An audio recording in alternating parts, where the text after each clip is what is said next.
So today I want to cover how to buy a car or truck.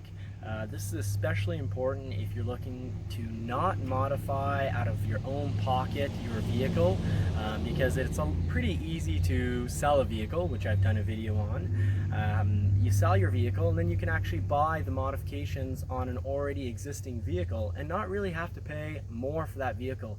Most vehicles online, if they are modified, you will be able to find them probably to your liking, and the price won't be that much. But modified vehicles are often owned by people that, especially if it's a truck, will maybe use the vehicle a little harder, do a little bit of mudding. If it's a car, they might have modified it because they're really a car enthusiast, which means, they might be driving the vehicle harder. And you really got to protect yourself. You got to make sure that you're not going to be buying a ticking time bomb. So you want to make sure that you get your hands on something good. And this video is all about how to get a good modified car or truck.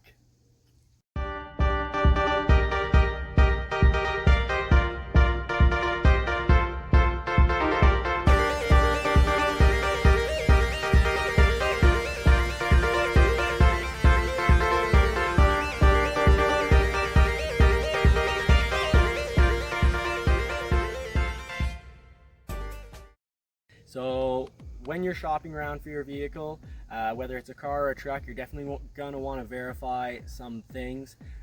First of all, start with the engine. It's the most costly piece on the entire vehicle. Check the oil. I'll show you where to do that. You want to check your engine oil. It's either going to be on the left side or the right side of the engine. So in this case, it is on the right side. It's the yellow dipstick. The low will be yellow. You want to pull that dipstick out, and you want to make sure that your oil is brown or dark brown black. You want to make sure that there aren't all sorts of metal particles when you pull that dipstick up. You also want to make sure that it's not yellowish or yellowish brown. That could mean very likely that there's radiator fluid that's been mixing in with the oil. That would mean that you need a head gasket job, and that would be a vehicle that you absolutely need to avoid. It's not even worth paying to have it inspected by a mechanic. Right off, it's probably going to be troublesome. You're also going to want to verify the transmission fluid. Make sure that your transmission fluid, if it's been changed recently, it's going to be red. And if it hasn't been changed for quite a while, it's going to be black. And that's all right if it's going to be coffee black. Just make sure that there's not an excess of metal flakes, because that would indicate that the transmission's gears have been wearing down against each other severely, and that it could likely need a transmission job, which is quite costly. Other things you're going to want to verify: make sure that the radiator fluid is at the correct level or near that. Once again, that could be an indicator, if it's empty, that it's been mixing in with the engine. So back to checking the engine oil, making sure that it's the correct color.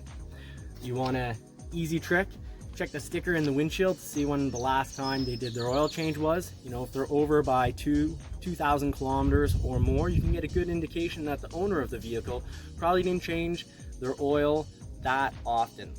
Now, the next thing you're going to want to do is start up the vehicle and look for the odor. Verify the odor coming off the exhaust and the color of the exhaust. If it's very blue, that could indicate problems with the motor, or if it's black, that would also indicate problems with the motor. Blue, possibly you have problems with the piston rings. A very dark color, like a black color, can indicate that the engine is taking in and burning a lot of oil, which isn't great either. This could very well mean that it's not worth investing to have this vehicle inspected by a mechanic. Now, of course, having the vehicle inspected by the mechanic is the ultimate goal. That's the best thing to do, but you don't want to bring every single car you shop for an inspection. If you shop 10 cars before you find the right one and you've paid 10 inspections, well, you might end up putting $1,000 to $2,000 in vehicle inspections. So these are all tricks to verify to help filter out which ones you won't bring for that mechanical inspection. So we're going to continue to the side of the vehicle.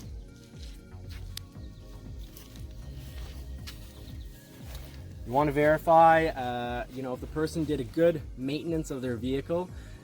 You'll verify, you know, are the lights working, are the windshield wipers in good condition. If they're not, that's not that bad. You know, some people don't do minor maintenance on their vehicle, but they do the major repairs. For example, this truck is a truck that had $4,988 put into the engine. Even though it has 270,000 kilometers, the engine's in top condition because it just had basically $5,000 put into it. So I saw that as a great buy, but I also verified that there was no frame damage. So, you know, I took the time, looked underneath the vehicle, and I wanted to make sure that the frame has no perforation, that no part of the frame has rust holes going right through it. I also verified the bottoms of the panels, because any perforation here would mean that it requires costly rust repair. I don't mind a little bit of surface rust, because that you can always sand down with your sander, get it right down to the bare metal, clean it right up with the sander, of course starting with a heavy grit and then going down to a finer grit, and then just, you know, taking a primer spray can and a paint can, spray can, and just covering it up. So there was a little bit of rust on this vehicle. That didn't bother me too much. What I really want to make sure is that we didn't have any major problems with motor and transmission, because those are very costly. Also, when shopping for your car or truck, ask to see the maintenance and repair bills. So I gained a lot of confidence in this truck, even though it's quite high mileage, because of the near $5,000 put into the engine. And I also gained a lot of confidence in it because it had brand new suspension, $1,000 worth of leaf springs, shocks, and control arms. So, you know, when I went out for my test drive, I did notice that it drove quite well, almost like a new truck. And that's another reason why the mileage didn't bother me. Now, of course, the higher the mileage, the less you're going to pay for the vehicle. And normally, the more it's going to cost you in maintenance and repairs.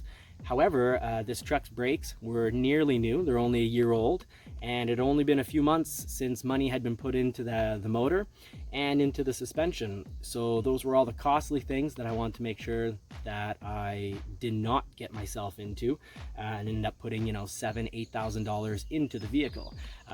And also, in verifying all these things, I got the modifications that I already wanted on the truck. It came with a lift kit. It came with the tires and mags I more or less wanted. So it already had the look that probably would have cost me near $3,000 to put into the vehicle, and it had all the repairs. Now, of course, it cost less because of the high mileage. A modified truck does not add value, resale value, to a truck when a vehicle has been modified. So that was my way to get a great deal on a truck. And last trick is, often farm vehicles are going to be great trucks to find. If the maintenance and repairs have been done, they're going to be often filthy dirty. They're going to be really dirty. You might have to put up to 10 hours of cleaning into them, but you're going to also get them for a better price. And often farm vehicles are well maintained, and the repairs have been done to it because farmers need their vehicle to work. It's a farm tool. So often they're in great condition mechanically, but horrible in regards to cleaning. It's worth investing the time into the cleaning and getting a good truck. So I hope this has been helpful. I hope this helps you shop for your own modified truck, helps you get the right truck that won't require major repairs. Now, of course, last thing, when you do your test drive, make sure there aren't any weird noises, any serious vibrations, and no leaks coming from underneath the truck. Now, if there aren't any leaks and all this is checked out, finally, I do recommend you do pay a good mechanic to give you a good, proper review of the vehicle. I hope this helps, and I hope you find the perfect vehicle.